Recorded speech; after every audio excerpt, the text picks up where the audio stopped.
I left my wife because she didn't grow and evolve. We got married and I built a business and I became incredibly successful and I evolved into this whole other person. I worked on myself. I became enlightened and she just stayed who she was. She never did any of those things. She was kind and loving and a great mom and never did anything wrong. She didn't cheat on me, but it just wasn't enough. I wasn't fulfilled by that anymore, given who I had grown into. And I knew I couldn't condemn myself to a life with that person who didn't do anything wrong and was a great mom, but I just didn't want it. I made that up. Well, this puts me in a conundrum just a little bit, because how many times do we hear this excuse?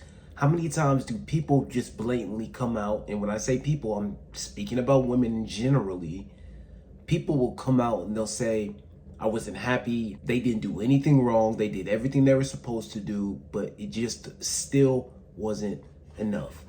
It's sickening because families are ripped apart. Kids now have to live out of backpacks. I firsthand experienced this with my parents when they went through a divorce, and I experienced how it affected me. Even though on the outside, I kept a stoic face because that's what I was taught as a man that you have to keep. On the inside, I was a little bit bewildered, flustered, didn't know what to do, where to turn to whenever I needed to talk to somebody. And that puts me in a conundrum, right? And we're going to continue with what he has to say, but I hear these types of excuses all the time, and people are prioritizing their own happiness. People are prioritizing their own selfish desires over that of the family, and there's nothing wrong with that. Everyone has a choice. Everyone has a way they want to live their life. But right here, this is at the detriment of the kids, and the kids are innocent. Most of the time, these kids are not even 3, 4, or 5 years old when parents get divorced. I was lucky. I was 10 when they got divorced, or they separated at least.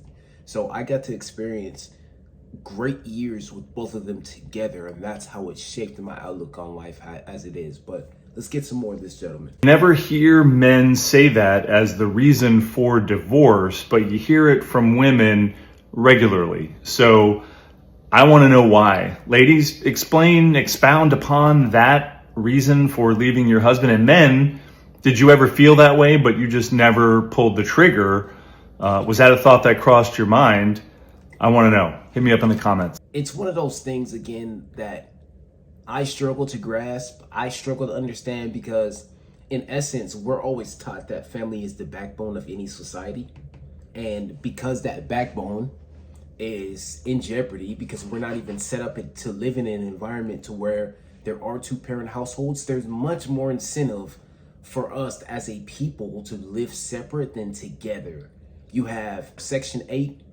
You do have the ability to go back to school and get funding from it as well. Then you have SNAP benefits, EBT, food stamps, and this is all if you put your significant other on child support. It's incentivized. Our nation is incentivized to do these things. Every person that's being taxed 20%, 30% on whatever they make, that makes it extremely difficult. And plus the benefits that come with it, the package that comes together with the divorce, it makes it extremely beneficial to get divorced, because you're only going to tax me at X amount of percentage. I can claim my kids, and I can also get child support and Section 8 and food vouchers. Sign me up. If I'm in that position, I'm telling you to sign me up right now if I have nothing else to offer. Because it's being incentivized. And I'm just highly confused on what are we prioritizing, and society is done for. I'm not trying to save society, but I do think that this is an interesting case study overall, because again, we may have somebody in our family, we may have somebody in our close friends or circle of friends, our day ones or homies that have told us this, that have vehemently been unhappy or opposed to getting into another relationship after their divorce, because somebody has said something like this, because they've got completely messed up over their marriage or relationship, and they did everything right. They didn't do anything wrong. But yet they still got divorced. They still heard these words and they heard that they weren't enough. So when we have this conversation about marriage, divorce, relationships, like I still do think relationships are great. Don't get me wrong. However, there needs to be an explanation of what men go through when they're in these marriages. I keep hearing men speak out about their terrible divorce experience and terrible marriage experience as well. And I kept thinking to myself, like, why didn't anybody tell me this when I was growing up? Why didn't anybody warn me about this? Why didn't anyone give me a fair shot at deciding for myself if I want to experience and put up with this before I decided to jump right in? And I'm not married, don't get me wrong, but I have been engaged before. I have been on the precipice of getting married and being just like one of these guys hearing that same exact thing, because I do believe after about 5 years, 8 years, 10 years, I would have been divorced. Hell, I was going to go into the military because that's what I wanted to do. Going all the time, yeah, it's inevitable for these things to happen to where she's going to want to have a divorce. She's not going to feel happy, blah, blah, blah, blah, blah. I mean, you guys know the whole thing. But the reality is, with too many men, too many people in America, and even outside of America, hear these exact words. They find out things like their kids aren't theirs. They find out they're not the biological children. And this guy could be 50, 60, 70, 80 years old. And he has to donate blood, to one of his kids. And he can't even give a blood transfusion because that kid has a different blood type, even though the blood type specifically usually comes from the man.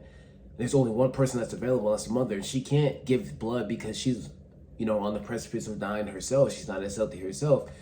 So you're stuck in a catch-22. Like, yes, you want to save your kid or who you thought you were your kid, but this whole time you find out that that kid isn't even yours. It's a sad and heartless situation. And I mean, oh man, I feel bad for it, but we definitely hear these types of excuses all the time from just different people, specifically from women. And we just kind of put up with it because what else are we supposed to do? I don't know, maybe I'm shooting in the dark. Maybe I'm off a little bit. You guys let me know down side in the comment section below. I mean, the short that I made is actually getting a little bit of traction. People are not necessarily realizing that this is sarcasm. So I just want to put this video out as well because I did think that this was interesting. And I do think we can get a lot of value from this as well. And even in the comment section on my short, I mean, it just says, hey, this has to be sarcasm. Is this real? People are not believing it because guys don't speak up about their experience often. But what if it was real? What if he actually was speaking out of frustration? He would get castrated all to hell. He would get canceled. His Instagram would get taken down. His Facebook, his YouTube, because when guys start talking about stuff like this is when people have to try to keep this quiet. Okay, no, we can't have people speaking on this. We got to demonetize him. We have to make sure that he's not going to be a problem for the younger generation that's coming up. They're already inundating us with things that they want us to do in the future. Think about what we were watching: The Jetsons, Family Guy, The Simpsons, American Dad, where all the dads, all the guys in the family were complete idiots.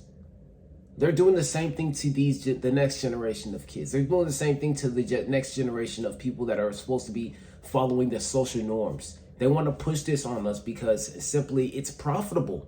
It is absolutely profitable. And when we can have unity among profitable things like marriage, divorce, the idea of having a family and legacy and culture, all that kind of stuff, people get happy, people make a lot of money, and they're not going to tell you the truth. But I mean, I've seen the truth. I've lived it firsthand. And I understand that most of the time this is how men feel, but they can't say anything because of fear of being canceled and ridiculed and told that you're not happy, you need to get a life, you're having a midlife crisis. And hell, God forbid if we make a mistake. Like CGA says that you're only as good as your last day. I believe that's the saying. When you're in a relationship or a marriage, you're only as good as your last day. And again, I've never been in a marriage before, so I may be off. Married men, if you're on here, comment down in the comment section below if I'm completely off on this statement as well, but I've got it from a very good advisor, CGA. Shout out to CGA. He said that in marriage, you're only as good as your last day. And if you're not good on your last day, you are a terrible man. You are a terrible husband. And those are just the expectations that we have on ourselves because of what happened in the Bible. If you guys are believers of that, you know, in our society, we have been built on religion. Our society, religion and politics have kind of intermingled and intertwined and intermixed.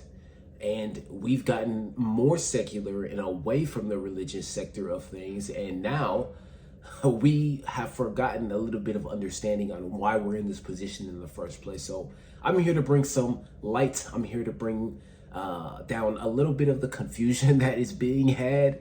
But again, more than anything, I wanted to have the conversation. Okay, that's it. I promise you that's it. Sometimes I get carried away with these types of conversations because something else will come to my mind and I just have to put it out there for you guys. But let me know what you guys think about the content down in the comment section below. I'll also link the full video if you want to see it without my commentary. I got this video from Instagram. I'll give the credit to the creator because he's been working hard. He's been doing his thing. But other than that, guys, I love you. I appreciate you guys. The next video, we are going to be breaking down exactly what I talked about in my last video on doing another challenge and creating another challenge for myself as well. So on Thursday, we're going to be talking about starting a business, the steps I've taken to get there, and all that good stuff. So I just wanted to put this out there because it's been on my mind. I dropped the short of it. And now, you know, that I've got that out, everything is all good. Let me know what you guys think. I love you. I appreciate you guys. I'm going to holler at you later. Peace.